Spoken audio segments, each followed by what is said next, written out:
Saudações e bem-vindo.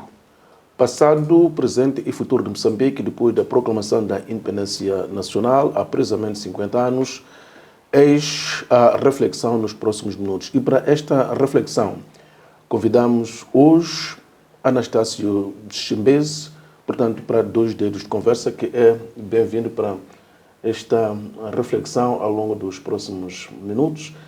A questão de início que eu lhe coloco é a seguinte: quais são os grandes marcos que registra neste longo percurso, não sei se longo ou ainda não, 50 anos depois que Moçambique proclamou a sua independência nacional?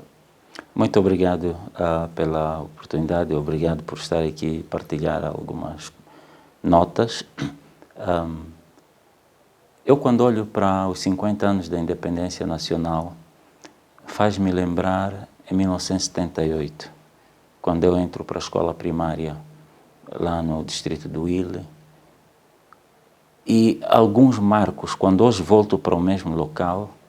É verdade que o edifício onde aquela escola estava já não existe, mas quando me lembro de alguns marcos, penso que, como país, como sociedade, nós temos uma palavra a dizer. Eu olho principalmente na área de educação, área da saúde, área de infraestruturas, abastecimento de água, entre outras coisas. Eu vou contar uma pequena história para ilustrar. Por favor. Nessa altura, nós tínhamos, na sede do distrito do Ile, abastecimento de corrente elétrica entre as 17 e 22 horas. Hoje temos 24 horas. Nessa altura, o distrito do Ile não tinha um hospital de referência.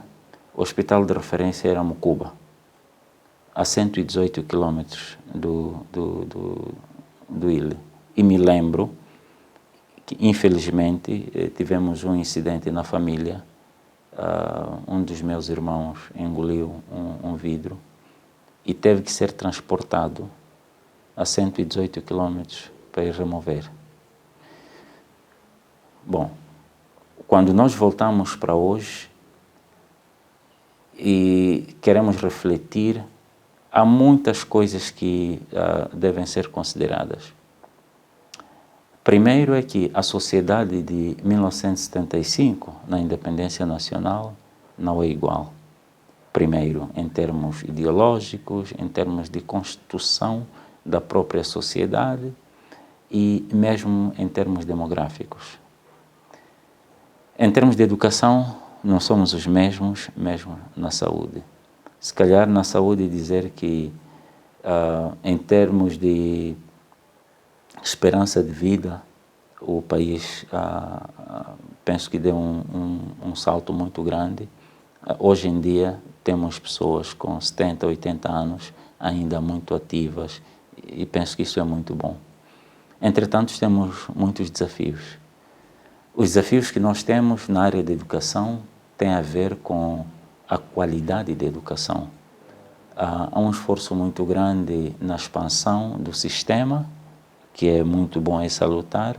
Agora temos que investir muito na qualidade da educação para que as nossas crianças saibam ler, escrever, calcular nas etapas ou nas classes adequadas. Isso também tem uma revelação muito grande no ensino superior, em que eu estou ligado. Eu sinto que nós temos um déficit epistemológico muito grande, de estudantes universitários com capacidade crítica, principalmente de dedicação para a leitura. A leitura, e quanto mais leitura se faz, mais se aprofunda a capacidade crítica e a diversidade de fontes de informação nos ajuda a ter e formar uma opinião muito própria. Portanto, eu vejo estes desafios. É verdade que nós estamos num sistema sociopolítico e econômico diferente de hoje. O mundo mudou. Não é só Moçambique que mudou, o mundo mudou todo e ainda está a mudar cada vez mais. e nós temos que nos adaptar. O desafio que nós temos é, com uma sociedade com muitas carências, com uma sociedade com um nível de desenvolvimento muito abaixo de muitos outros países, qual é a fórmula que temos que encontrar para dar um salto qualitativo, primeiro? Segundo, para nos ombrear com outras nações que também estão em progresso. Eu penso que aí temos muitos desafios. Ao nível social, é a sociedade que nós temos, e se temos uma sociedade como ela é, não vamos esperar uma sociedade política diferente da sociedade em que temos. Essa é a leitura que eu faço. Voltando ainda para o início da sua reflexão, falava do contexto em que a região onde estava, na Zambésia, recebia a energia elétrica, mas é preciso sublinhar um aspecto, pode ser que eu esteja errado, não é a energia que hoje tem 24 horas, não era de gerador. Era de gerador. Era de gerador. Exatamente. É verdade que depois, em 81, o meu pai foi transferido para Emoxá, no mesmo distrito, mas num posto administrativo. Lá tinha uma filial da Emoxá com 4 unidades de produção e 3 fábricas de chá. Ali o cenário era completamente diferente. Nós tínhamos energia elétrica 24 horas, energia produzida pela empresa através de uma barragem local. Então, energia elétrica para nós não era problema. Água, isso não era problema. E nessa mesma altura, ao nível do posto administrativo de Socone, não existia um hospital no distrito do Ile. E a minha mãe, como é enfermeira, teve que ser colocada a 15 quilômetros de onde meu pai estava para ir abrir uma maternidade, que até hoje está lá, hoje é uma coisa muito bonita, muito grande. Mas começou em momentos muito difíceis. Só para lembrar, a residência dela, metade era maternidade. Então nós tínhamos e crescemos nesse ambiente. Mas foi uma coisa absolutamente normal.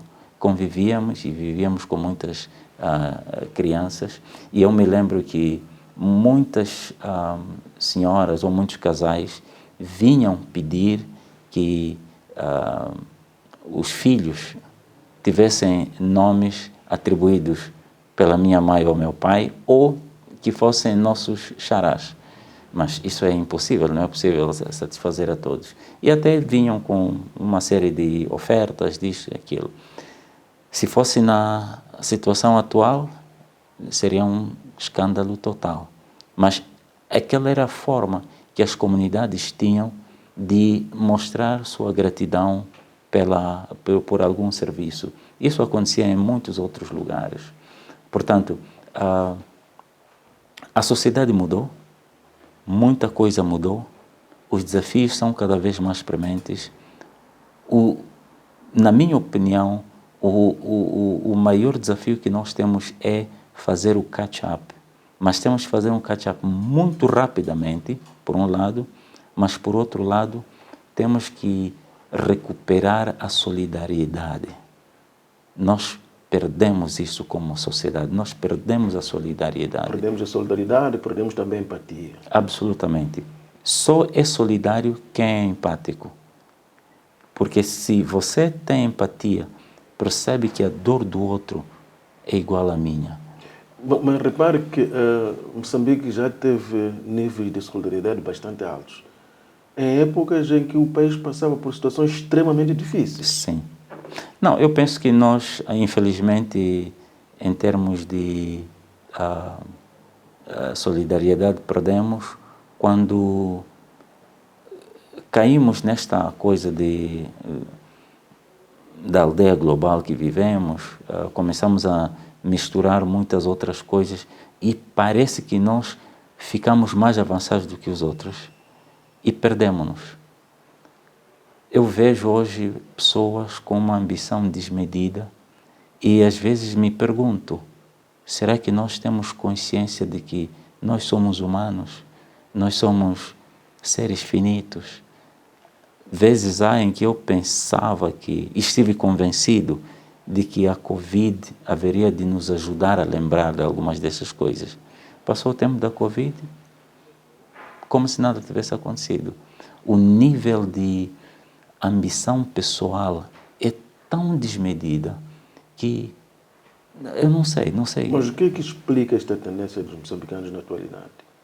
Porque está a falar de algo que não fazia parte de nós, mesmo quando o país não tinha muita coisa que pudesse suscitar este tipo de tendência. Deixa-me contar uma história. Quando eu estive na 9ª classe, o nosso professor de português, o irmão Reis, manda-nos fazer uma redação.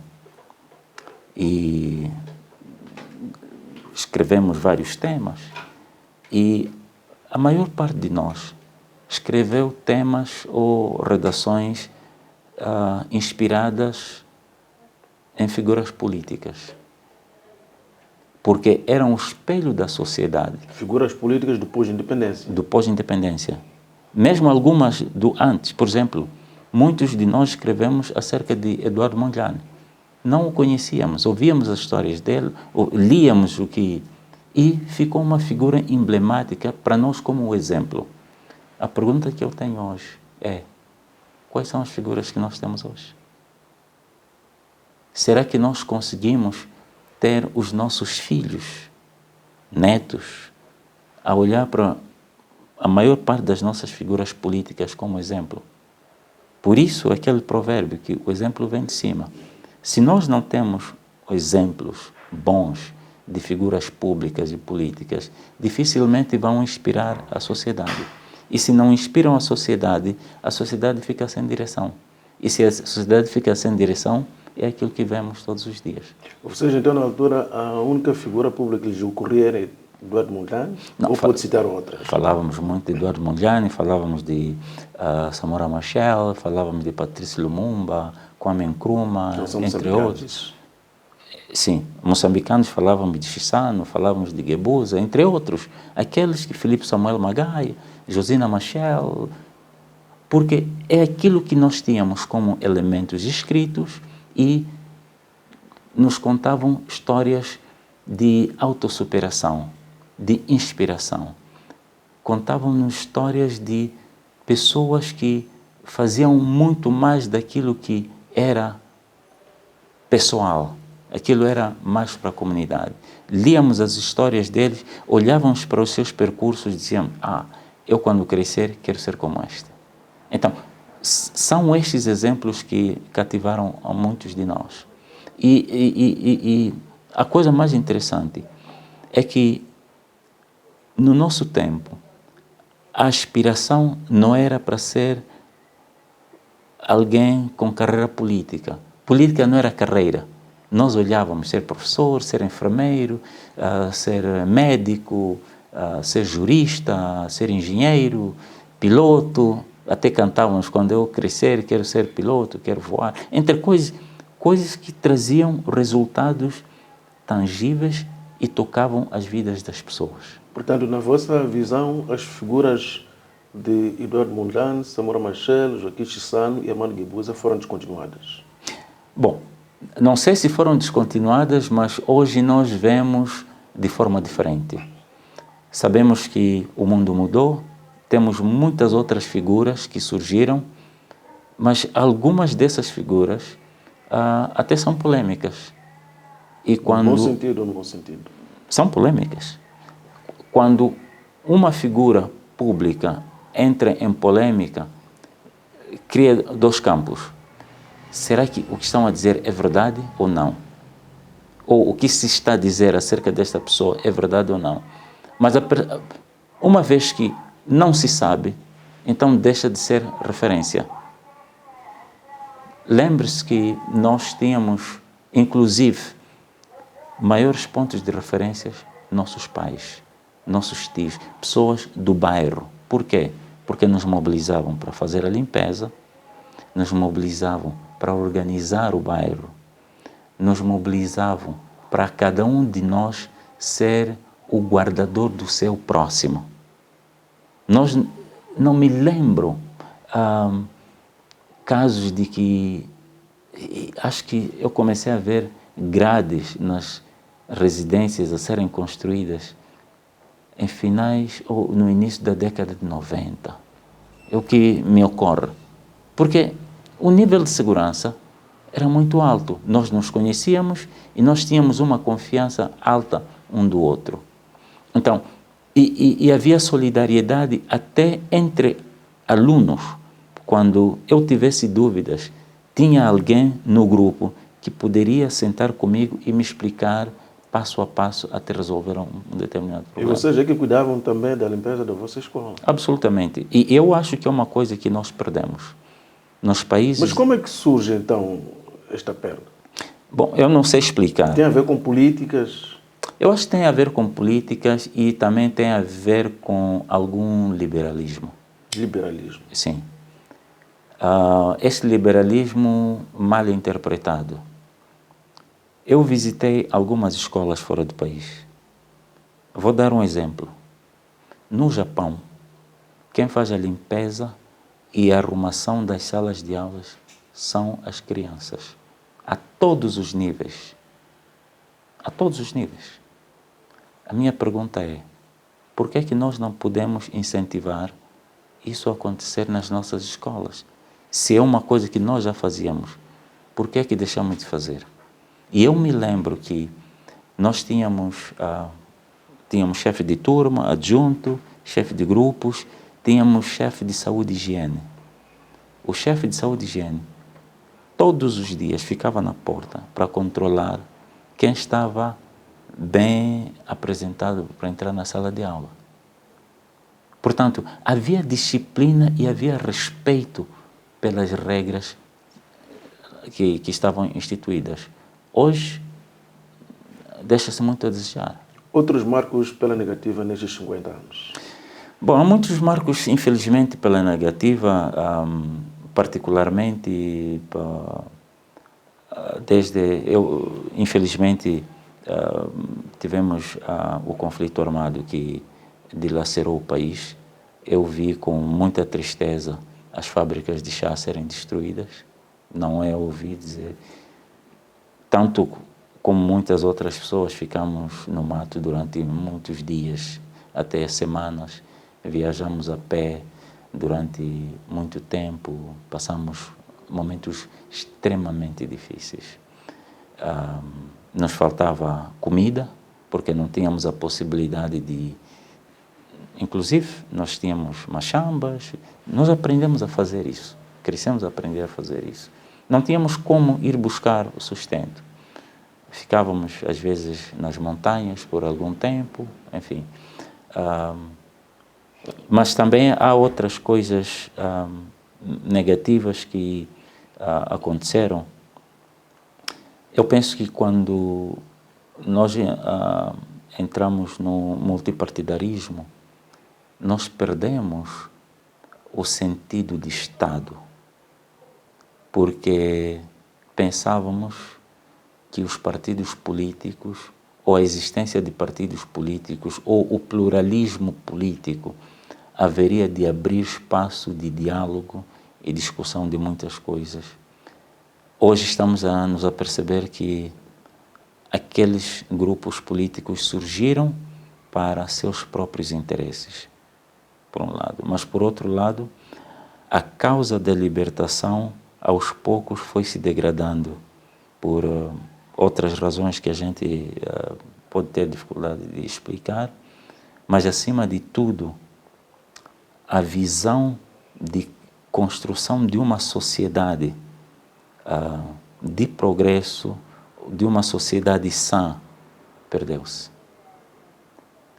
Eu me lembro, há dias ouvi numa entrevista o antigo presidente Chissano a falar que as premissas da luta de libertação, a dada altura, foram desviadas. Nós precisamos de recuperar. E a recuperação dessas premissas não deve ser por partidos políticos, deve ser pela sociedade.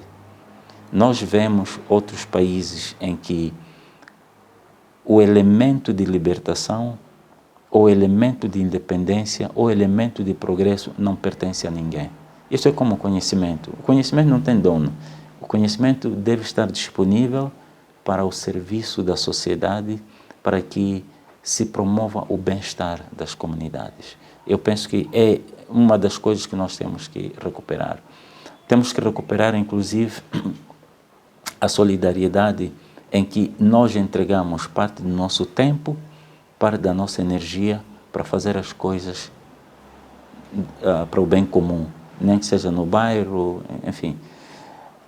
Quando haviam campanhas de vacinação, nós fazíamos mobilização entre nós. Por quê? Ouvíamos dizer e passávamos as mensagens uns para os outros. Eu me lembro que no distrito do Ilhe havia um enfermeiro chamado Cozinha, andava de uma motorizada, andava a fazer a vacinação. Toda a gente sabia quando é que o senhor Cozinha chegava. E toda a gente estava lá. Por quê? Porque o nível de solidariedade e preocupação, empatia, como disse, era muito alto. A pergunta é, com todos os meios de comunicação, hoje até com redes sociais, como é que nós não conseguimos resolver coisas tão simples? O que é que, na sua opinião, distingue a Primeira República da Segunda República? Eu tenho dificuldade de dizer se temos a Primeira, a Segunda ou a Terceira República, mas o que me faz acreditar é que nós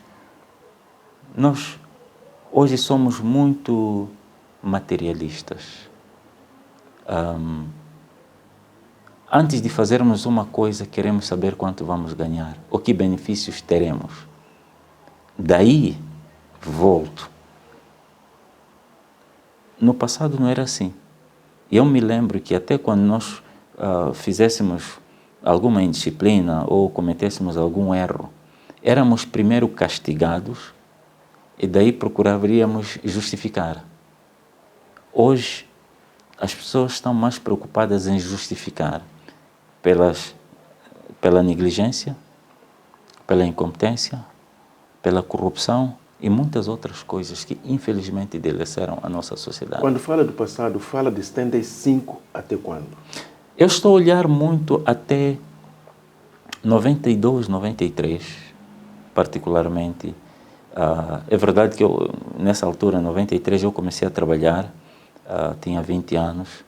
Comecei a sentir alguma coisa a mudar, e é verdade que foi logo depois do fim do Acordo Geral de Paz. É verdade que a província da Zambésia é das que mais sofreu, e inclusive nós tínhamos muitos deslocados e refugiados. Havia, inclusive depois eu trabalhei para o Conselho Cristão de Moçambique. É uma história muito interessante ali. É que nós construímos, nessa altura, um sistema de abastecimento de água da vila de Namarroi, um sistema de gravidade, 5 quilômetros da montanha para a vila. A casa de hóspedes do Conselho Cristão de Moçambique era a melhor residência que existia em Namarroi. Nós fazíamos fomento pecuário de cabritos e galinhas. Comprávamos noutros distritos, levávamos para Namarroi para criar. Pouco tempo depois, o cenário reverteu-se completamente. Retomamos com as comunidades a produção de arroz sequeiro no posto administrativo de Regone. Muitas coisas. A vida voltou à normalidade. Por quê? Porque as comunidades se engajaram. Porque as comunidades tinham vontade de fazer coisas. Inclusive, chegou-se a um ponto de elas próprias virem ao Conselho Cristão de Moçambique e dizer, olha, nós temos muita produção, não há quem compra. Tivemos que criar um projeto de comercialização agrícola. Quer dizer, nós dávamos dinheiro ou emprestávamos dinheiro aos comerciantes e até tínhamos que, em alguns momentos, apoiar com os nossos caminhões para transporte de excedentes agrícolas. Por quê? Porque era necessário criar condições sociais e econômicas para aquelas comunidades. Estou a falar do Conselho Cristão de Moçambique.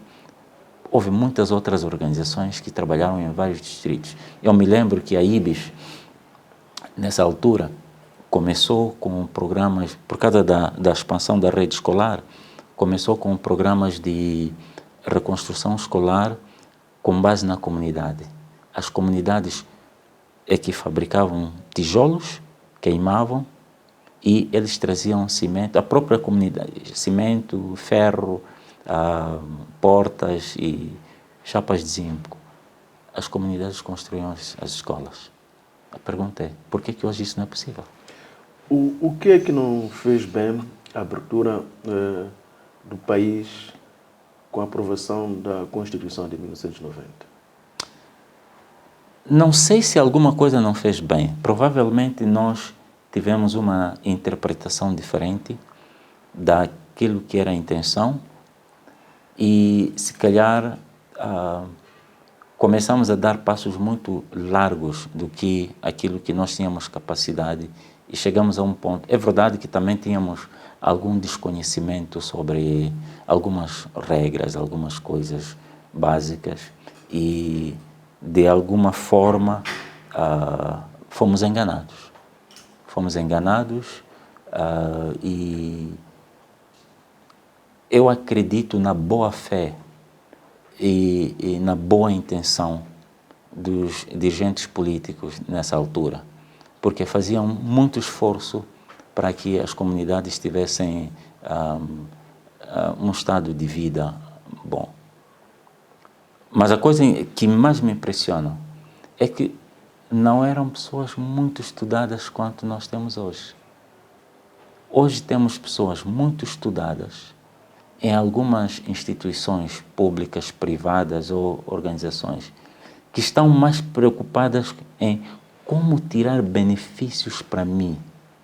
Quer dizer, desvirtua o sentido do conhecimento. O conhecimento só é conhecimento quando ele é válido para a comunidade. Mas se eu utilizo para beneficiar a mim como indivíduo, está totalmente desvirtuado. Eu penso que a Constituição de 90 abriu muitas coisas e provavelmente nós não soubemos explorar da melhor maneira. Provavelmente nós temos que voltar à base e perguntar o que não correu bem, porque uma das coisas que me entristece hoje é que as pessoas muito jovens, se entrevistar, estão mais preocupados em fazer política. Mas não é política que alimenta as pessoas. Todos nós precisamos de comer, precisamos de um eletricista, precisamos de um canalizador, um pintor. Estas coisas não se aprendem na política. A política é uma área de nobreza, em que os políticos devem servir o interesse público. Há um grande acadêmico moçambicano que já disse numa grande entrevista, não interessa citar quem é, que dizia que Moçambique foi bem dirigido enquanto foi dirigido por analfabetos. Diga-se de passagem. Bom, tem a sua razão. A questão de fundo é, nós tínhamos líderes, hoje temos mais chefes. Qual é a diferença? Um líder dá a direção para que o seu povo ou as massas sigam. Quando as pessoas dizem, mas este caminho é difícil, ele diz exatamente é difícil, mas é este o caminho. Um chefe está ali para mandar. E sentimos e vemos isso hoje, que há muita gente que está nas instituições para mandar e não para fazer com os outros. Enquanto o líder diz, vamos fazer, o chefe diz, faça. Enquanto o líder diz, estamos, o chefe diz, estou. Enquanto o líder diz que este conceito, tudo que nós estamos aqui a fazer é da instituição, o chefe diz, aqui na instituição quem manda sou eu. Então vemos isso em muitas instituições, tanto públicas como privadas, inclusive nas igrejas ou em algumas instituições religiosas, infelizmente. Por quê? Porque perdemos o sentido real de povo. o povo é aquilo que eu costumo falar, e muita gente também diz, é o termômetro da presença de Deus na sociedade. Mas Salazar dizia que o povo é uma sabruca na sociedade. Claro, ele tinha a sua razão e ele falava no seu próprio contexto, mas a voz do povo é a voz de Deus. Por quê? Se o povo diz que está insatisfeito, o líder tem que procurar saber qual é a insatisfação e por que está insatisfeito. E tem que fazer uma pergunta mais profunda. Como é que nós, juntos, podemos fazer para reverter a insatisfação? Senhor Anastácio Chabez, disse a dada altura falou a dada altura, portanto, da qualidade de ensino. Este país vem de muito longe, produziu grandes cérebros quando o sistema de ensino não tinha as condições que hoje tem. É verdade que ainda há muitos desafios. Mas por que razão persiste este fenômeno da qualidade de ensino? Numa altura em que o país já tem condições relativamente melhores, se formos olhar para os tempos antes. Nós tínhamos instituições muito dedicadas na formação de professores a vários níveis. Algumas delas ainda existem ou foram expandidas. E sabia-se exatamente que quando terminar a sua formação, vai para ensinar.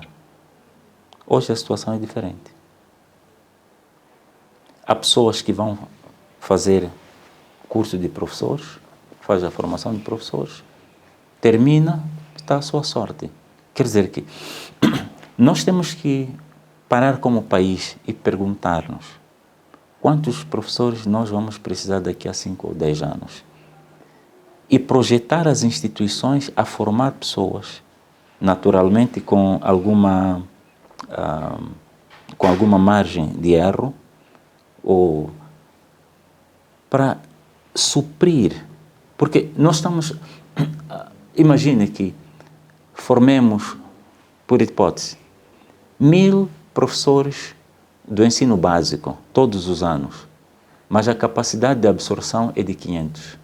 O que nós fizemos? Criamos um déficit de 500. Em termos de, primeiro, o Estado gastou dinheiro na formação dessas pessoas e depois essas pessoas estão desempregadas. Criamos déficit na sociedade, porque essas pessoas, para além de serem desempregadas, são frustradas. Quem fala de professores também fala de enfermeiros.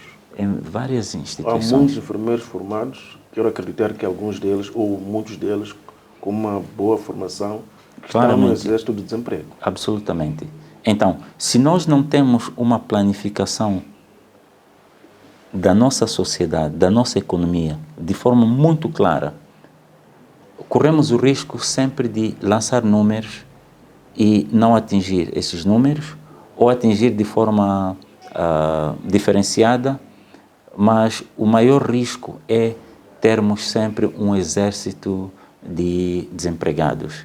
E estes são um combustível para a instabilidade na nossa sociedade. 50 anos depois da independência nacional, como é que vê hoje a justiça social em Moçambique, a inclusão?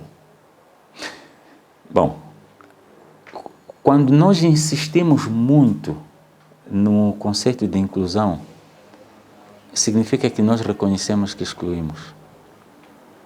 Se nós excluímos, o exercício que temos que fazer é voltar a estaca zero e incluir. Deixe-me contar ou lembrar alguns episódios que todos passamos.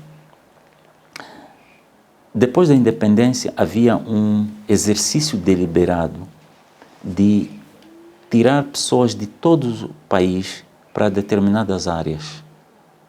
Aquele era um exercício deliberado. Por quê? Porque tinha-se a consciência de que a construção de Moçambique deve ser feita por moçambicanos. E moçambicanos são aqueles que estão em todo o território nacional. Havia um esforço deliberado de tirar as pessoas das zonas mais de difícil acesso para outros lugares, para que eleve a condição daquelas comunidades de onde saíram. Hoje, não temos esse esforço. Tal como aconteceu com o envio de estudantes a Cuba. Exatamente. Todo o país devia estar representado. Exatamente. No Centro Educacional de Muliquela, no distrito do Ilha, onde eu estudei, tinha alunos de Namarroi, tinha alunos do Ilha, dos distritos circunvizinhos. Este era um ato deliberado. Quando eu termino a sexta classe, na altura era a escola secundária, quinta e sexta, tinha hipótese. Nessa altura, a província de Zambésia só tinha 3 escolas secundárias. Escola secundária do Grua, de Mucuba e, em Climane, a escola secundária 25 de setembro. O sítio mais próximo, para mim, era ir a Grua. É quando fui a Grua estudar. Então, e no Grua, tínhamos colegas que vinham de um pouco de todos os distritos circunvizinhos. E o nível e outra coisa, nós, para os que estudavam de manhã ia à escola, à tarde tinham atividades no lar. Significava ir a Machamba, outros ficavam a fazer limpeza. Ninguém fazia por nós fazíamos as coisas por nós. Nós produzíamos parte dos alimentos que consumíamos. Então, isso fez com que nós tivéssemos um nível de aprendizagem e preparação para a vida muito forte.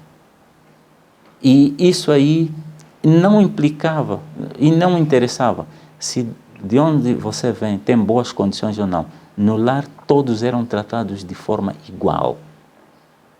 Ah, não tem colchão, vou trazer de casa. Não, não traz. Dorme na esteira com os outros.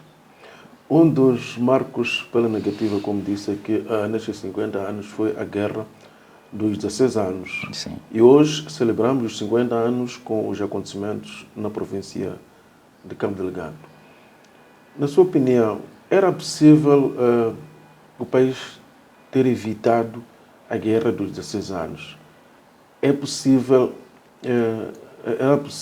ter-se evitado os acontecimentos prevalecentes hoje na província de Cabo Delgado, em plena celebração dos 50 anos da independência nacional?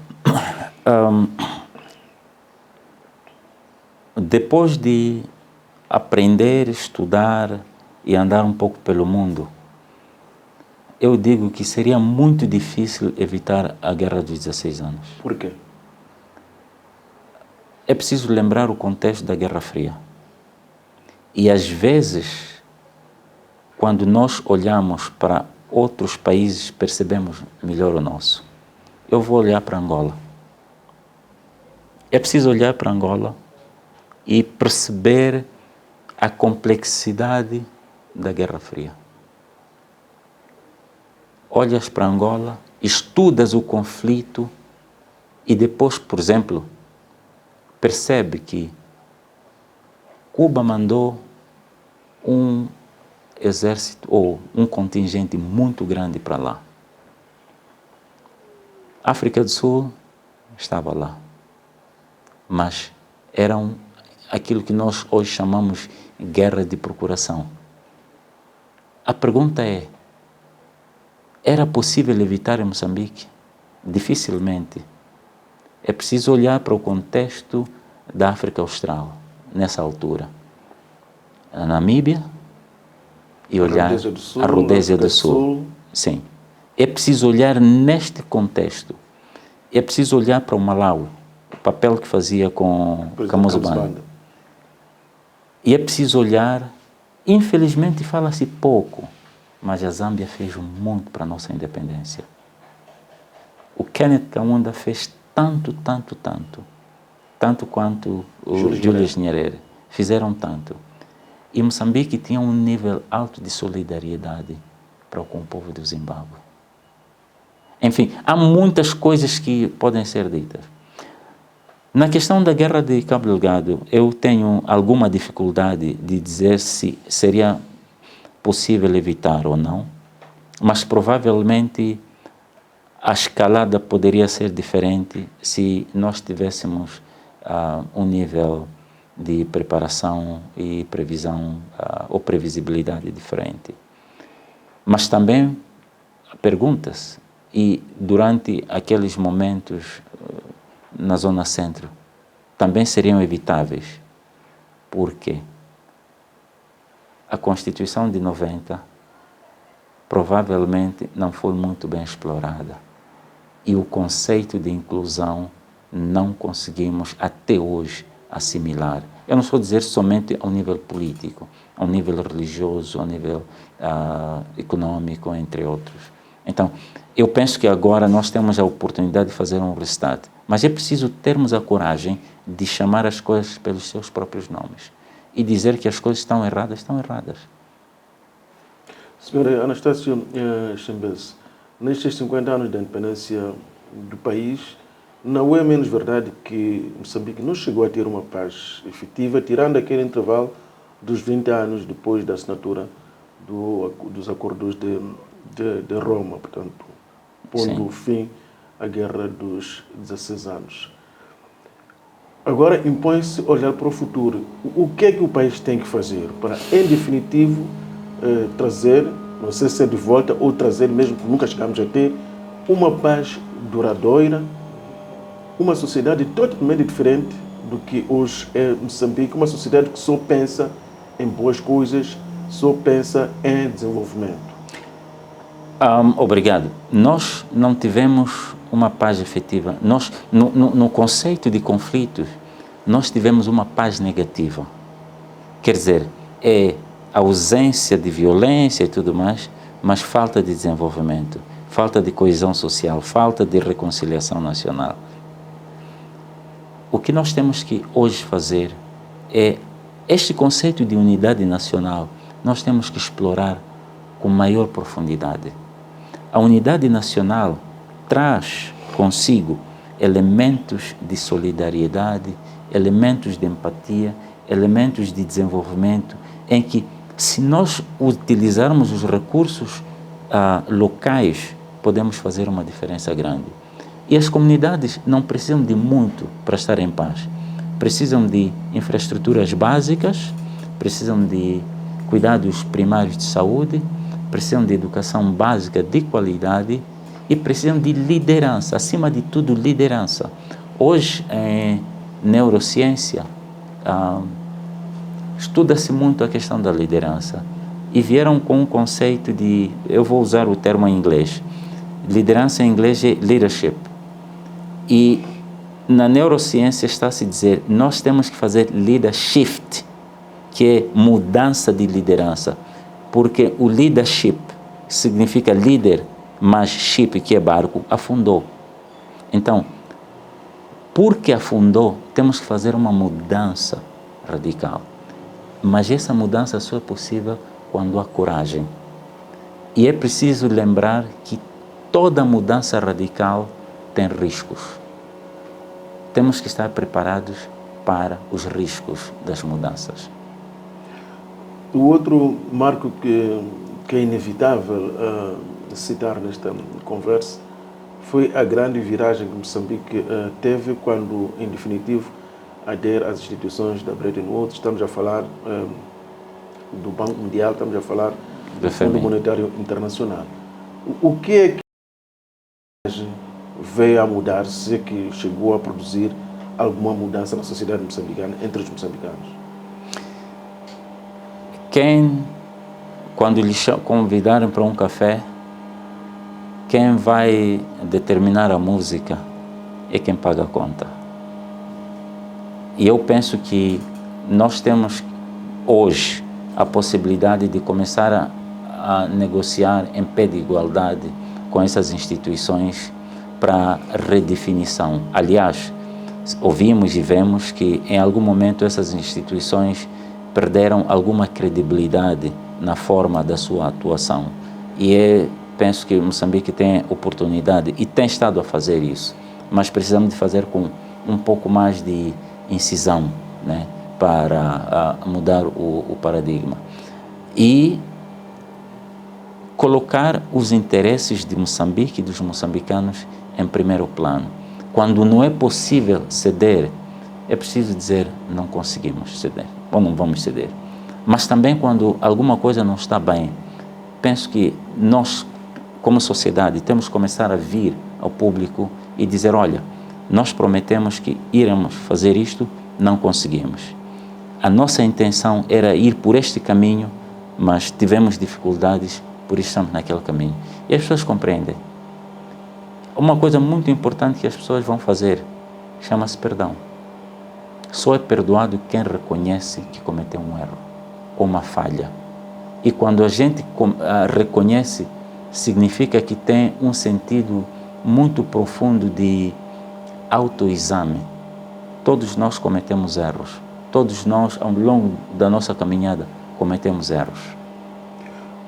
Já no pico mesmo da celebração dos 50 anos da independência de Moçambique, surge o que muitos descrevem de grande iniciativa, o diálogo nacional inclusivo. O que este instrumento pode trazer para ajudar a trazer de volta muitos dos valores que pode citar aqui ao longo da nossa conversa?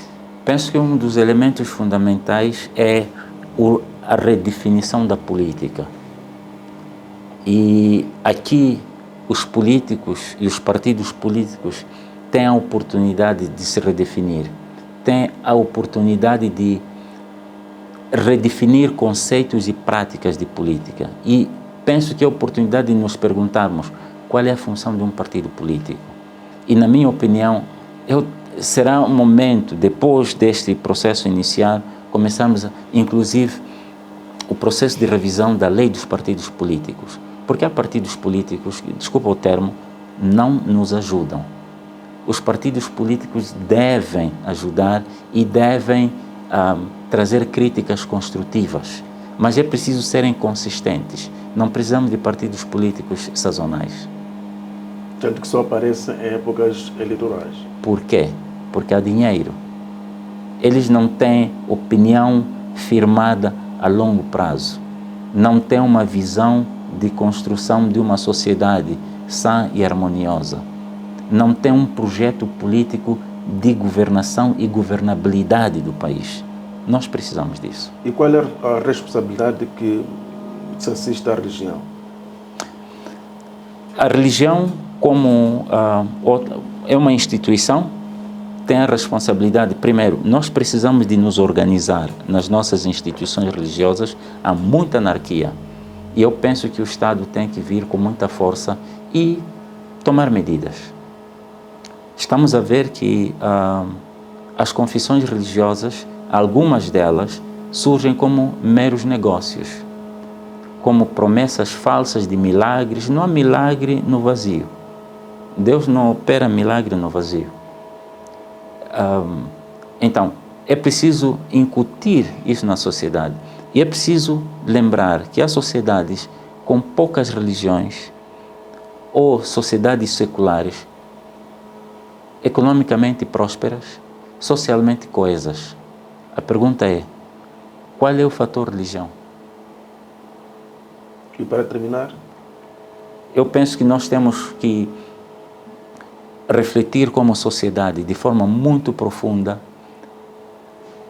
para fazermos esta mudança, uma mudança intencional, mas acima de tudo uma mudança em que nós começamos a plantar sementes para os nossos bisnetos.